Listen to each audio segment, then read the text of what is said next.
tout le monde, je suis super contente de vous retrouver après une petite absence de 3 semaines dont je m'excuse. J'avais prévenu sur Instagram, pas ici, que je serais absente pendant 2 semaines, mais je pensais sincèrement pouvoir vous poster des vidéos, enfin en tourner, en poster. Malheureusement ça n'a pas été le cas, j'ai eu une période vraiment très chargée au boulot et en plus je suis partie en voyage en Italie, donc tout ça mis l'un dans l'autre et voilà, j'ai été absente, mais je suis de retour et je suis de retour avec une nouvelle série de vidéos que j'ai en tête depuis un moment et qui me tient très à cœur. Vous l'avez vu dans le titre, il s'agit de vous présenter des livres pour vous faire découvrir l'Amérique latine. Et d'ailleurs je pense que je ferai le même genre de vidéo mais pour l'Espagne. Voilà, je vais séparer les deux. Vous le savez, l'Espagne, l'Amérique latine, c'est des pays qui me tiennent très à cœur, que j'adore. J'ai fait des études d'espagnol, j'ai vécu en Espagne, bon ça vous le saviez peut-être pas mais je vous le dis. Et c'est vraiment des pays que j'ai découverts pendant 5 ans, qui m'ont marqué. Je trouve qu'ils sont d'une très grande richesse culturelle et historique et malheureusement on les connaît que trop peu en France. Et on les connaît qu'à travers des clichés quoi. Donc je me suis dit que si je pouvais vous faire découvrir un petit peu tous ces pays à travers des super livres que j'ai adorés, et ben j'en serais très contente et j'espère que vous aussi.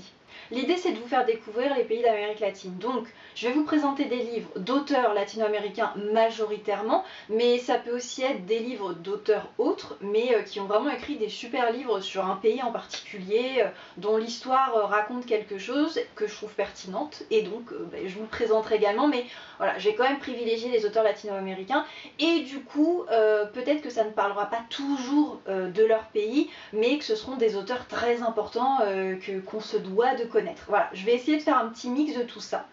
Et pour inaugurer cette nouvelle série, j'ai mis la barre là, en vous choisissant trois coups de cœur, 3 livres que j'ai vraiment adorés, qui m'ont bouleversé chacun à leur façon, et qui vont vous emmener à Cuba, en Argentine, et au Chili, et en même temps partout dans le monde.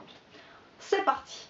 On commence tout d'abord avec Lointaine Merveille de Chantal Acevedo, donc qui est paru en grand format chez Les Escales et qui depuis est paru en poche, je crois même que c'est au livre de poche. Et d'ailleurs vous ne faites pas avoir parce que les couvertures sont complètement différentes. Moi j'avais eu des épreuves non corrigées, mais je sais que je l'avais piqué à la librairie où je travaillais à l'époque en saisonnière et je n'ai donc pas fait de retour directement à l'éditeur. Bref, là cette histoire elle nous entraîne à Cuba. En 1963, il y a un ouragan qui s'apprête à frapper l'île et donc les habitants sont mis en sécurité et évacués dans des bâtiments un petit peu plus sûrs, un petit peu plus solides. Et au milieu de tout ça, on va suivre Maria Sirena qui est une vieille dame qui déjà dans un premier temps refuse de quitter sa maison et qui, contrainte et forcée, va se retrouver avec 7 autres femmes dans l'ancienne maison du gouverneur. Pour faire passer le temps et puis aussi pour faire penser à autre chose un peu à tout le monde parce que c'est quand même un petit peu flippant d'avoir un ouragan qui nous arrive dessus, elle va se mettre à raconter sa vie.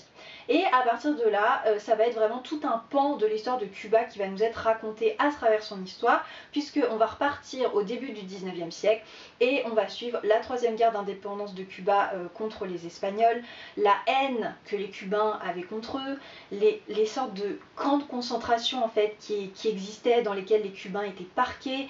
On est aussi au moment un peu de la fin de l'esclavage, où les Noirs ont leur première liberté, mais c'est encore mal vu. Enfin, voilà, c'est tout ça, les rebelles, les guerres, on ne se rend pas compte, nous, tout ce qui a pu se passer sur cette petite île.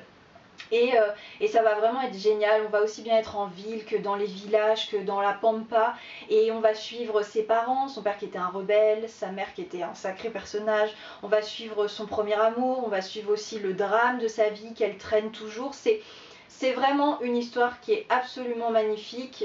Déjà, j'avais trouvé que le rythme était super, on était pris dans l'histoire, on voulait savoir ce qui allait se passer et on apprenait énormément de choses sur Cuba.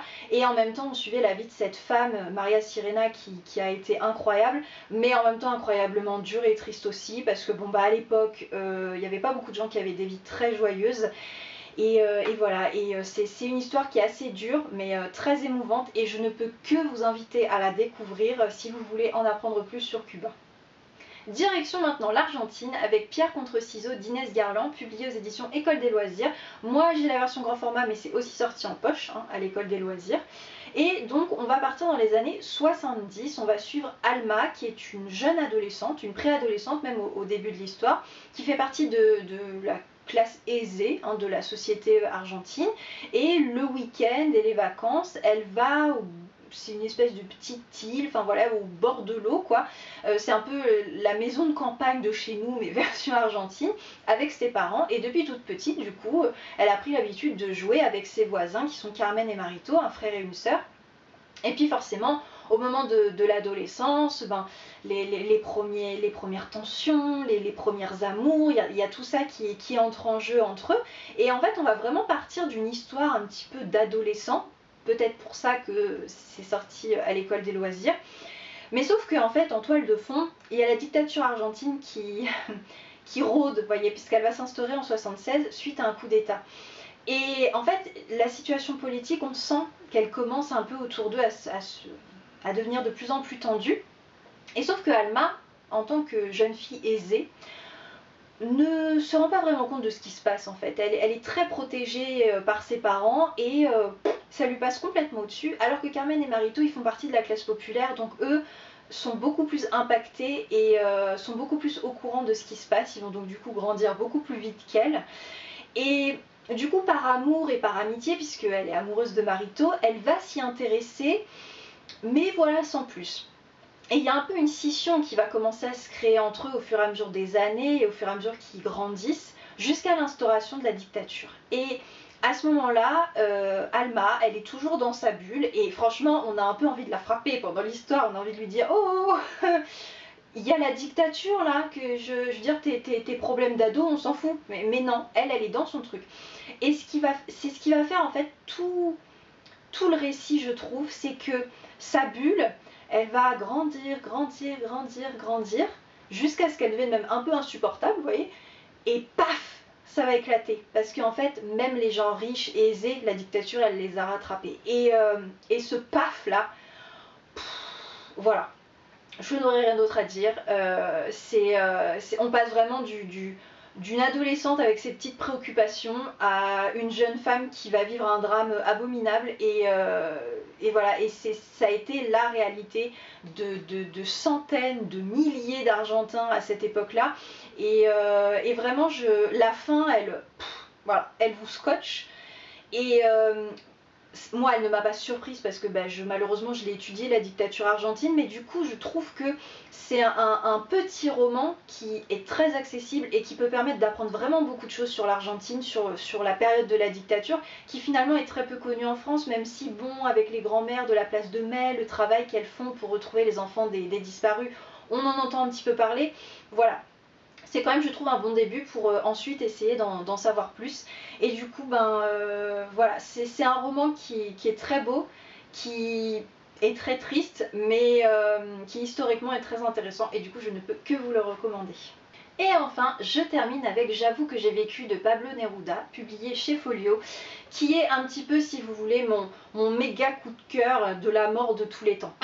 Peut-être qu'un jour je vous ferai une vidéo sur les livres qui ont marqué ma vie, et bien celui-là, il en fait partie. Voilà, tout simplement parce que donc Pablo Neruda, immense auteur, poète même chilien, qui est décédé au moment du coup d'État en 1973, dans des circonstances qu'on ne connaîtra jamais vraiment, et qui a eu voilà, un impact énorme sur la littérature latino-américaine, qui aujourd'hui encore est extrêmement connue là-bas.